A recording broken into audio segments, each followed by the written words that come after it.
You wanted the best.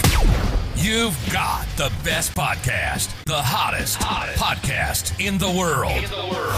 The Chris Voss Show, the preeminent podcast with guests so smart you may experience serious brain bleed. The CEOs, authors, thought leaders, visionaries, and motivators.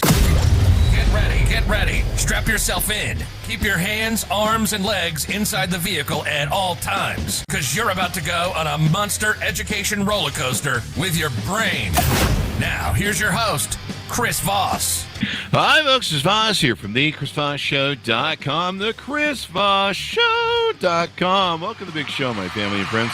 We certainly appreciate you guys coming by and spending time with us, being part of the lively, jovial, interesting brain building. Brain building? Is that a thing? I don't know. It is now. Damn it. Because I just did it. Poetic license is, I think, what I can get away with there. But that's the great thing about the Chris Voss Show. It makes you so smart and brain builds, and there's so much intelligence that goes on. You're just going to be blown away. And you walk around, and people will be like, holy crap, how did you get to be so brilliant? And you're going to be like, I listen to the Chris Voss Show. It's pretty brilliant. We had an interesting thing that went down today. The SCOTUS shot down, I believe, affirmative action at colleges. So some interesting SCOTUS ruling. Yesterday, we had Michael Waldman of the Brennan Center, named after one of the famous judges in the 60s and 70s, was on the show promoting his book, The Supermajority, How the Supreme Court Divided America. So you may want to check that out because there are some interesting things happening on that front. And watch for our upcoming interview with CNN's Jake Tapper on the show. We, of course, always have the most amazing authors, and we don't allow anybody who's not amazing on the show. So it's only amazing authors, except for me, of course. I just have a book or two. And she is out with her latest book. And these are hot books. I mean, these sell a lot. Novels, they always do well. She is the author of Harlem After Midnight, a Canary Club mystery. Comes out August 29th, 2023, and she's a multi-book author. Louise Hare is on the show with us today. She'll be talking to us about her latest, hottest book, and I guess everyone just loves this thing. They bought a ton of the last ones, and so she's up again on deck. She is a London-based writer and has an MA in creative writing from Birkbeck University of London. Originally from Warrington, the capital is the inspiration for much of her work, including this lovely city, which began life after a trip into the deep-level shelter below Clapham Common. This lovely city was featured on the inaugural BBC Two TV book club show Between the Covers and has received multiple accolades, securing Louise's place as an author to watch. Welcome to the show, Louise. How are you? I'm really well, thank you. And it's wonderful to have you as well. Congratulations on the new book. And give us a .com or social media, wherever you want people maybe to follow you on the interwebs. Yeah, so I have my website, which is just louisehare.com. And I'm also on Twitter and Instagram at Lou R. Hare. There you go. And we got you coming to us from across the pond, as they like to say. I don't know. And do people start saying God save the Queen over there or King over there, or do people just not care? It's sort of confusing. I haven't been in a position where I've needed to sing the anthem since the Queen died, but I think the first time I do, like the first time I go to like a sports event or something, it's going to be a little bit confusing. Do they change the lyrics? Do you have to say God save the Queen or King? Yeah, I mean, I'm so used to saying it. Yes, it should be easy, but like she was queen for a long time. Yeah. God save the Queen for decades. To change it, suddenly you're like, oh. There you go. Yeah, and plus, I mean, she seemed like a nice person. I don't know about the new guy, but I guess you guys will work it out over there. It's your guys. I mean, I'm just glad you guys stuck with a prime minister, past a couple of weeks for a change now. So that's been working out, I think, pretty good for you guys. Anyway, enough about England, I guess, or London. Tell us what motivated you to write this latest book. So the latest book, I mean, obviously it's the second in a series. So the main motivation is continue the adventure. So my first book, which is called My Soldier's Regrets, is about a British woman. She's mixed race, sort of can pass as white. And it's a murder mystery set on the Queen Mary. Oh, wow. At the end of that book, she's in New York. So then you're thinking, okay, what happens to her next? Well, she's in New York. Obviously, she's going to go to Harlem. There's people that she meets in the first book who there's a reason that she goes to Harlem anyway. So I had those characters already built in. And then I've always been really fascinated as well with the book Passing by Nella Larsen. And so I wanted to sort of pay a little bit of tribute to that book. So people that have read that book will recognize a couple things in this book that I've included, but it's just like a fun murder mystery. And I had a lot of fun sort of researching 1930s New York, and actually sort of turn of the century New York. I've got some chapters that are set in 1908, which was really interesting. New York changed a lot in those sort of 30 years. There you go. An interesting time. And in your first book, she was on the Queen Mary then. Miss Aldridge Regrets, I believe. Yeah, that's right. There you go. The Queen Mary. Have you been on the Queen Mary? No, I did email Cunard because I was like, is there any chance of a discount? Because I can't really afford it. And they said no. Oh, darn it. It is a beautiful ship. I've spent hours there. I used to go out with my camera, go jaunting as a photographer, and I would spend hours photographing the ship. And it's an extraordinary, beautiful ship that's captured in time. It kind of gives you that feel of the Titanic, but it's beautiful. So if you get a chance, make sure you go see the bar. The bar is such, what was the Art Deco, whatever that 1920s, sort of look is. There's a lot of it in LA, but it's such a beautiful ship, and there's a romanticism to it when you walk around it. I've just spent hours. They make a beautiful buffet breakfast too. But Harlem After Midnight, tell us a little bit more about your protagonist. I believe that's Lena. It is, yeah. So as I said, she's mixed race, but she's sort of spent a lot of her life running away from, I guess, her blackness, like because she can pass as white. It's sometimes been a lot easier for her. And in London at that time, the Black community was very small. So when she's on the ship is the first time she's sort of learning to confront the reality of what denying her roots has done to her. And then now in this book, she's sort of landing in Harlem, staying with a Black family, meeting all these different people and sort of discovering herself. But then obviously there has to be a sort of a murder or / accident that happens. Like, is it murder? Is it not? For her to sort of investigate. She's not really an investigator, but she's sort of always in the wrong place at the wrong time, and people are dying. Sounds like my life on Fridays. I don't know what that means, but don't look in my backyard. So it's a bit of a thriller, a bit of a mystery sort of novel. Yeah, I think there's mysteries from her past, which is why there's sort of a dual timeline. There's stuff. Her father was from New York originally, and she's never been. So she's trying to investigate him. She knows there are secrets that she finds out about him in the first book that she's now trying to uncover. But then something happens. I mean, it opens with a woman falling from a building. That's how the book opens, and you don't know who the woman is yet, or what's happened to her, or if she's even alive. So that's the sort of start point. And then you sort of go back a couple of weeks to when Lena first arrives. There you go. A body falls from a townhouse window in Harlem. Hi, folks. Chris Voss here with a little station break. Hope you're enjoying the show so far. We'll resume here in a second. I'd like to invite you to come to my coaching, speaking, and training courses website. You can also see our new podcast over there at chrisvossleadershipinstitute.com. Over there, you can find all the different stuff that we do for speaking engagements if you'd like to hire me, training courses that we offer, and coaching for leadership, management, entrepreneurism, podcasting, corporate stuff.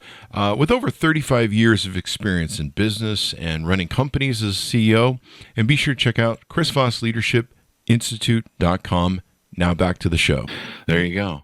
So is it set in kind of the roaring sort of that early age of there was like, what was it, the roaring 20s that were kind of in that whole genre era? Or?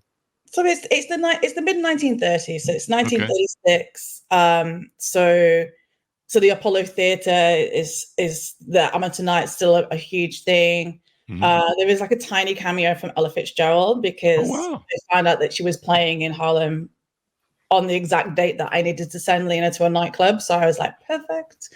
So yeah, I've sort of embraced that sort of era. So that sort of early Ella Fitzgerald and and Louis Armstrong kind of music. That's the sort of soundtrack. Mm-hmm. And I guess part of the mystery is her love interest. Yeah. So he's the love interest that she met in the first book. And people just loved him. His name is Will. And he's her connection to Harlem. So that's where he's from. So she meets his family, his friends. But of course, it's a mystery. So it turns out he's got secrets of his own that he hasn't sort of told her. So she has to decide, like, does she trust him? Does she not? There's lots of question marks. The Beauty and the Beast. Everything revolves around the Beauty and the Beast story. Taming the Beast with beauty and femininity, I suppose. It's interesting. So, did you base any of the characters on anyone? Did you just create an amalgamation, or did you kind of just make them up as you wanted them? I mean, for the most part, I just sort of made them up as they worked. But I do think because it's sort of written in first person, like you're reading everything from Lena's point of view. There's definitely some of me in her. So quite often she does some stupid stuff, like because she just panics, and then she drinks a lot and she smokes and she does all of this stuff that she shouldn't really be doing. And someone said to me, a reader from the first book was like, but like she's not very sensible. And I just said, well, I imagined myself in a situation with all these murders happening and I didn't know what was going on and what would I do? And then I was like, well, if there's a bar there, I'm probably going to go and get a drink first and then hope it all goes away.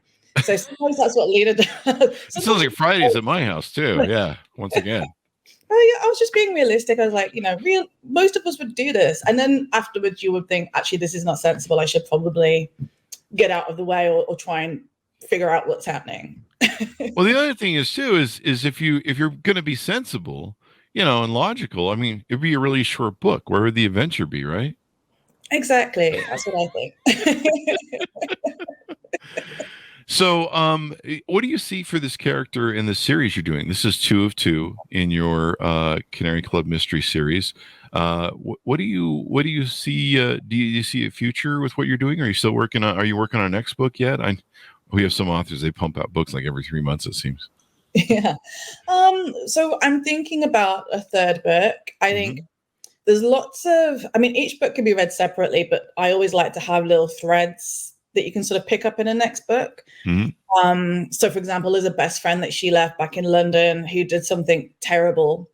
And that's not even talked about in the second book. So I was like, actually quite cool to sort of pick at that thread and see what happens with that. And there's quite a lot of things that Lena could do. She's sort of mid-20s. She just got a passport for the first time before she came to New York. So she's sort of, the world is her oyster. She could go anywhere and do anything potentially. So yeah, who knows? There you go. It sounds like she needs to work on making better friends, though. I don't know. Maybe I'm just kidding.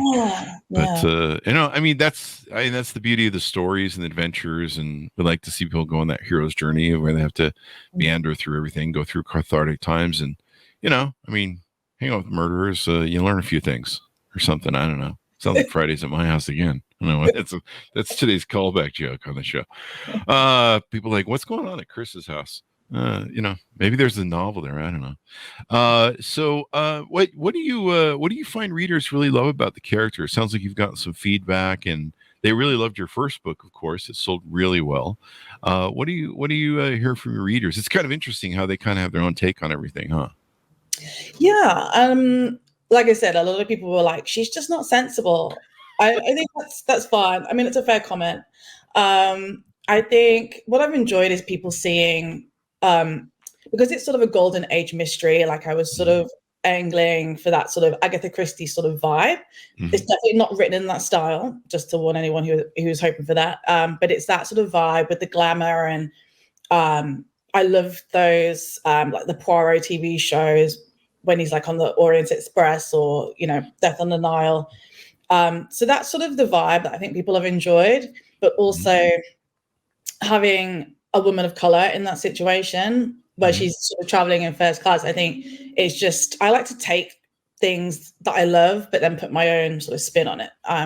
So I think some people have been enjoying that. And yeah, I feel like anyone who loves a historical mystery has enjoyed it. So yeah. There you go. And I imagine someone of mixed race, there's lots of different ways you can play that and go, especially in that era of time.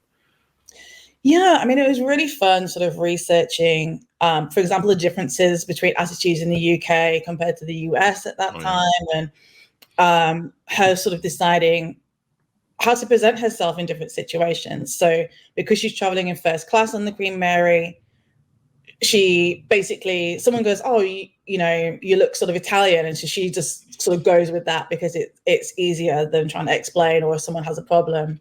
But then sort of the love interest, Will, the reason that I sort of created him was I wanted her to have an ally and someone who knew who she was, that she could talk to and be honest about stuff. And so that was why I sort of created him, because he wasn't in the original plan at all, but then he really was. And I think a lot of readers have really loved that relationship and that aspect of that relationship. There you go. So what do you hope readers come back with as they read your book and come away with? And can they read this as a standalone if they haven't read the first one, or do they need to go read the first one first? I think, I wrote it so that it would work as a standalone. So there's very few references to the first book. So the feedback I've had of early readers that haven't read the first book is that they still enjoyed this book. So nice. I think that should be all good. So yeah, I mean, it was hard to do. It was really hard. It's the first time I've ever written a sequel of anything. But, I decided early on it needed to, you got to fulfill that need that the reader has if they've read the first book, that they get everything that they want out of it. But then you also want people to be able to read it on its own. They really fall in love with the character and what the character kind of does, their kind of whole modus of operandi.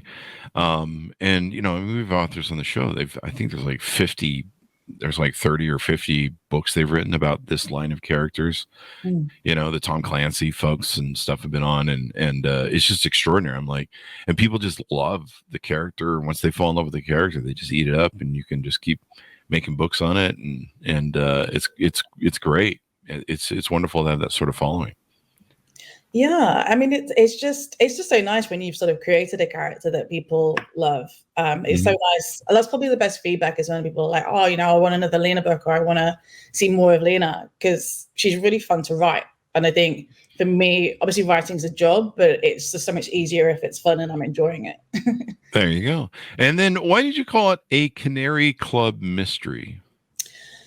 To be honest, that's like a publisher thing, because they want to be able to link. I guess it's like for linking stuff and people online. Yeah. So the Canary Club is the club that Lena works at in the first book. So it's like a dirty nightclub in Soho in London, and everything sort of starts from there. And if there's a third book, I think I'm going to have some more mentions of that place, because it's kind of, the very first scene I wrote was in this place called the Canary Club. So that's why it's called that, whether anyone gets that or not. But yeah. There you go. Well, hopefully readers love the work. Is there anything you hope that they come away from when they read it? I mostly hope people enjoy it. It's supposed to be like a fun mystery. But I learned so much during the research, and actually my US editor was saying, I never knew this, the elevated trains in New York, for example. So I hope people learn something new that they never knew, especially if they're New Yorkers. I'd love a New Yorker to be like, I never knew that place existed or that thing happened. So yeah. There you go. Well, it's always a fun setting, of course, to have in there in that time period. It was the roaring 20s and 30s. It was a crazy time, and it's kind of a romantic time, I think, when people look back on it, although it was probably, rife with all sorts of problems and issues, but it seems like that much hasn't changed since then. Yeah, I think, writing historical fiction, it's amazing when you start doing research to see what's actually just repeating. Yeah, isn't it? One thing man can learn from his history is that man never learns from his history. So thank you very much, Louise, for coming on the show. Give us the .com so people can find you on the interwebs, please. So louisehare.com. There you go. And thank you very much for coming on. Thanks to our audience for tuning in. Go to goodreads.com/Chris Voss, LinkedIn.com/Chris Voss, YouTube.com/Chris Voss. See us on TikTok at Chris Voss1.